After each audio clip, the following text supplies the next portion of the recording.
Mara Caldwell never expected to inherit her great-aunt Edith's sprawling Victorian manor. Nestled in the countryside, the house was beautiful but eerily untouched, as though waiting for someone to return.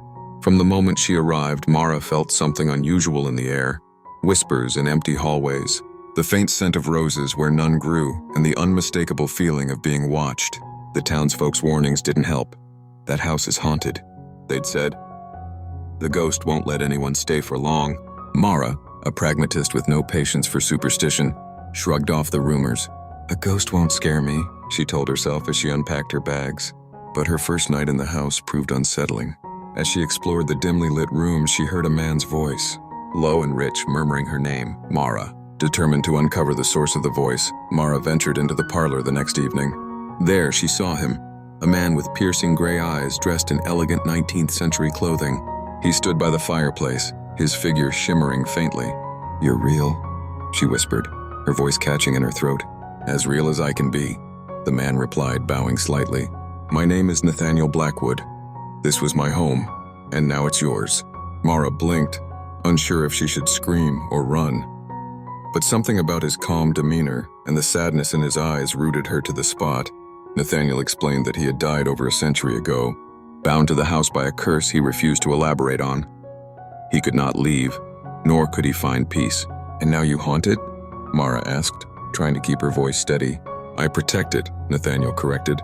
"And those who live here, when they let me." Mara couldn't help but laugh nervously. "Well, this is new. I've never had a ghost roommate before." Nathaniel smirked faintly. "Nor have I had a living tenant with such spirit." Over the following weeks, Mara grew accustomed to Nathaniel's presence. He appeared at odd times, reading in the library, gazing out the window, or sitting silently in the garden. They began to talk, and Mara found herself drawn to his wit and intelligence. Nathaniel told her stories of his life, how he had been a writer, and how the house had been his sanctuary. But when Mara pressed him about the curse, he evaded her questions. Determined to learn more, Mara began exploring the house's hidden corners.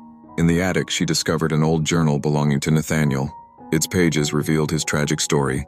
He had fallen in love with a woman named Eleanor, but their love was forbidden by her family.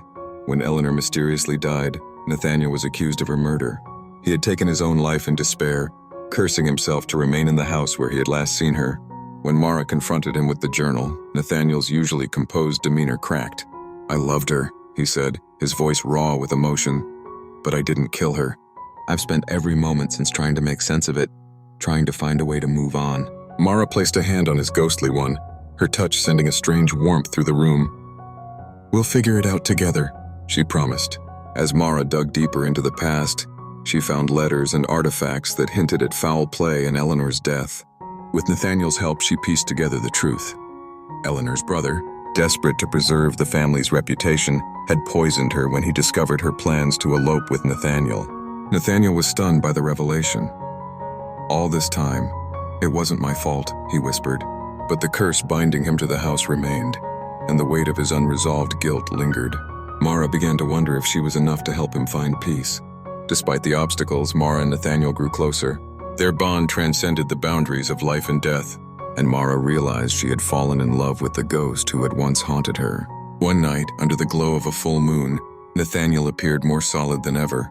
Mara could feel the warmth of his touch as he took her hand. "I never thought I could feel this way again," Nathaniel said, his voice trembling.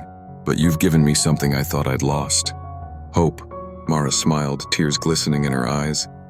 "And you've shown me a love I never thought I'd find." They kissed, the moment both impossible and perfect. As the house seemed to hum with energy around them, Mara was determined to free Nathaniel from the curse. With the journal and her research, she discovered a ritual that could sever the ties binding him to the house. But the ritual required a great sacrifice. If completed, Nathaniel's spirit would cross over, and he would no longer be able to stay with her.